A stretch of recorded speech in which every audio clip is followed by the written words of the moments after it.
Media Israel mengatakan rumah sakit kewalahan di tengah perang Israel dengan Hizbullah dan Hamas. Kondisi itu lantaran setidaknya 500 tentara dari pasukan pertahanan Israel atau IDF sekarat. Media Israel mengatakan rumah sakit kewalahan di tengah perang Israel dengan Hamas dan Hizbullah. Kondisi itu lantaran setidaknya 500 tentara dari pasukan pertahanan Israel atau IDF sekarat. Dikutip dari Al-Mayadin, klaim itu disampaikan Ziv Medical Center di Safed. Ia mengatakan 15 tentara terluka di perbatasan utara dengan Lebanon pada Minggu 20 Oktober malam. Belasan tentara IDF yang sekarat itu dipindahkan dari zona pertempuran.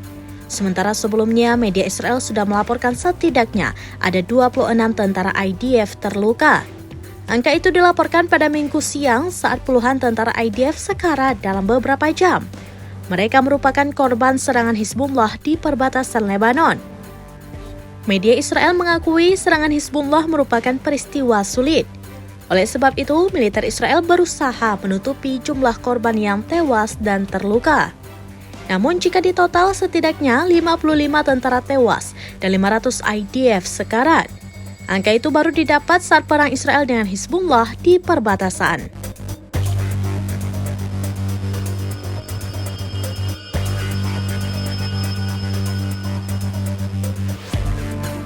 Demikian informasi terkini Syedar Alun, saksikan terus beragam informasi lainnya.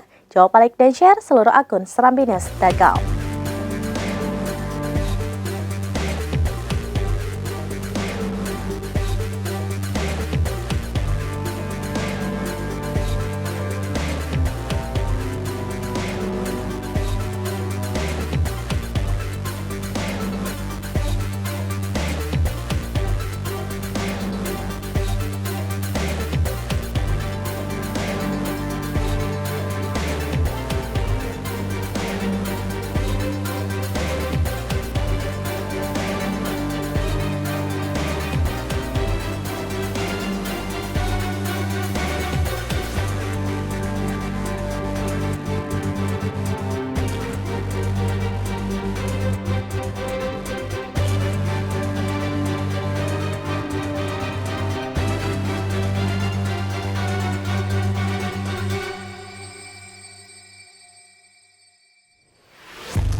Download Tribun X sekarang, menghadirkan lokal menjadi Indonesia.